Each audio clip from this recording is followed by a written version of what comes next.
Okay, welcome back, everyone. This is 15.6 properties of parallelograms. So we are getting into a quadrilateral, more specifically, a parallelogram. Okay, so the objectives for this lesson is to know the characteristics of a parallelogram. Okay, not just like a quadrilateral, where a quadrilateral would have four sides, right? We're diving a little deeper into it, and we are just listing out the characteristics on this first page of what a p-gram is. Okay, a parallelogram, or for shorthand, a p-gram. Okay, so why is a parallelogram called a parallelogram?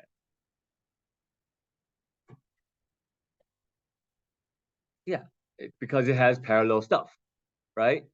More specifically, the sides, opposite sides are always parallel. Okay, so I'm going to put down here on my list, number one, opposite sides are parallel. Remember my shorthand, right? The next characteristic, opposite sides are congruent. So I'm going to make these little tick marks, signifying that opposite sides are congruent.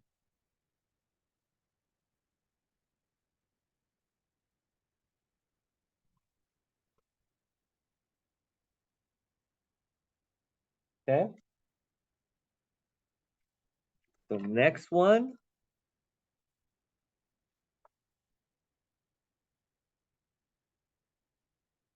opposite angles are also congruent. All right, so I'm going to make this equal to this angle equal to this angle. And notice the tick marks are different, okay? They're not all equal to each other. Opposite angles are congruent. So 3 opposite angles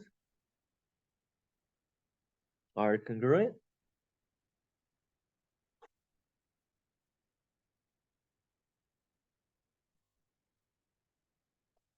Okay. And then the last one,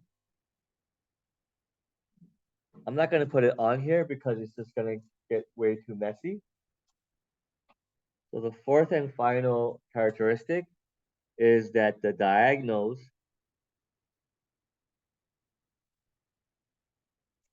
bisect, remember that word, bisect each other. Okay?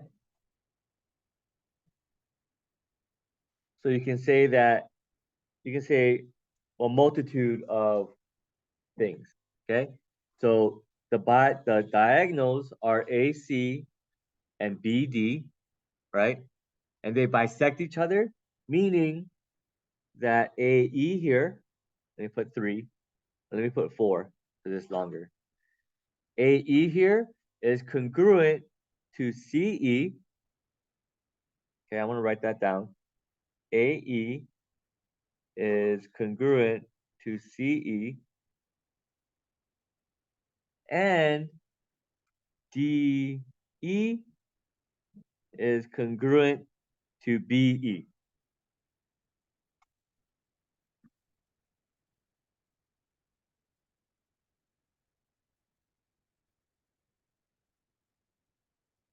Okay, so that's what it means by bisecting each other.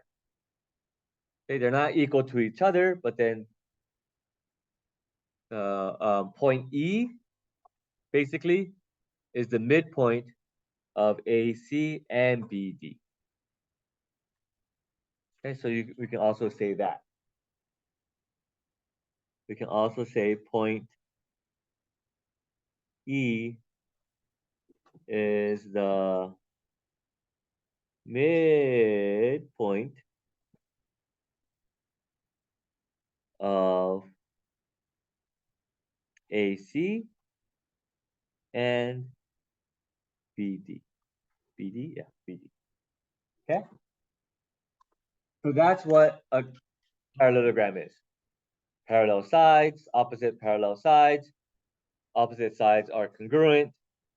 Opposite angles are congruent. And the diagonals bisect each other. Okay? So knowing that, all we're going to do is just do some problems. Okay? Okay, cool. Moving on to some examples here. We have this parallelogram, and it says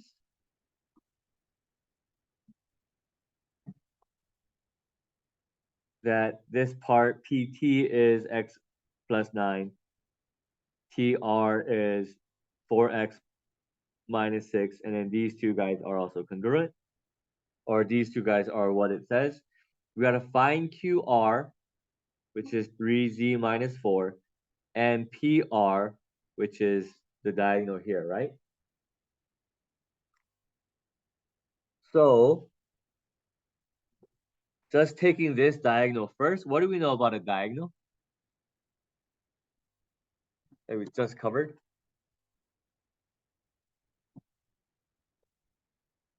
The diagonal is what? They bisect each other, right? So if they bisect each other, I know that x plus 9 is going to equal 4x minus 6, right? So x plus 9 equals 4x minus 6. And I'm going to solve it. Let's go ahead and solve it. I'm going to subtract x on both sides, add 6 on both sides. So then those two guys cancel out, and that's what? 15 equals 4x minus x, that's 3x, and then they cancel out. Divide by 3, divide by 3. So x equals 5. Is that my answer? Huh? No. Because I got to plug it back into here to figure out what PR is, right? There's a multitude of ways to do this, right? The quick and easy way, the most efficient way, the way we don't do much math, is plug it into here. X plus 9, if x equals 5, that's 5 plus 9, which is 14. 14 times 2 is 28. Why did I multiply it by 2? Because the other side is also x plus 9, right? Because they bisect each other. They're equal to each other, right? So that's 28. So QR or PR is 28,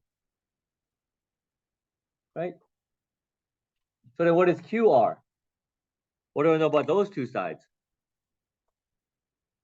I know that 2z plus 4 is going to equal 3z minus 4, right? So 3z minus 4 equals 2z plus 4. So I'm going to subtract 2z from both sides. Simultaneously, I'm going to add 4 to both sides. That's going to cancel this guy out and cancel this guy out. So 3z minus 2z, that's just z, equals 4 plus 4, that's 8. I gotta find QR, so that's 3 times 8 minus 4, plugging it into 3z minus 4, that's 24, minus 4, that's 20. Okay, so QR is 20. Yes. Because PR is this whole thing, right? Not x plus 9 is PT. Yeah. And since the diagonals bisect each other, if this is 14, then this is 14. So 14 times 2 is the same thing. Or 14 plus 14 is also 28. Cool? All right. The last question for today, for this lesson, is this. I'll give you guys 2 minutes to try this by yourself and we'll come back together. So in this problem number 2, we have to figure out angle B and AD. Okay. So angle B, we know opposite side or opposite angles are congruent, right? So they're congruent to each other. Angle B is congruent to angle D.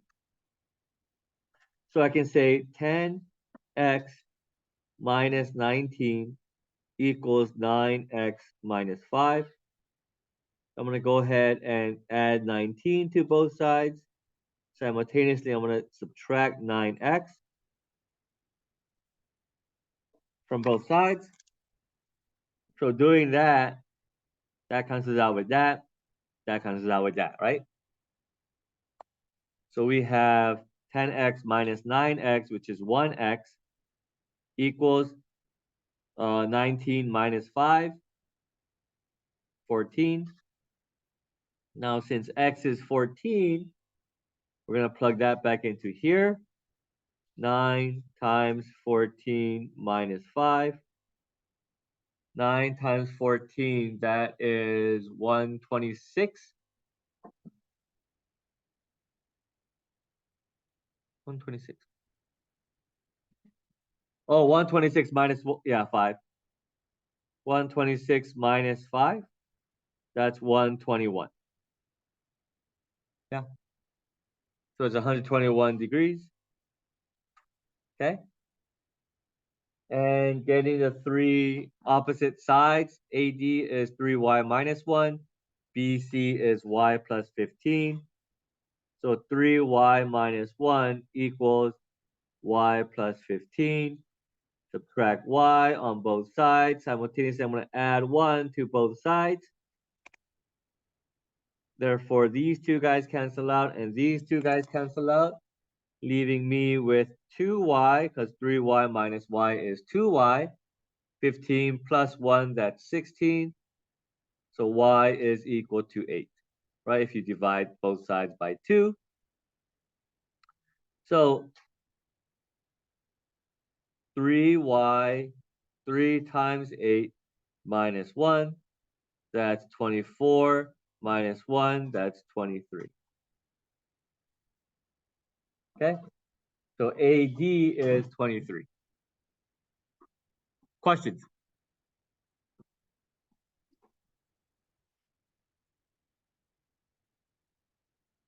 So that's how you get AD and measure of angle B. Okay? That is the lesson for 15.6.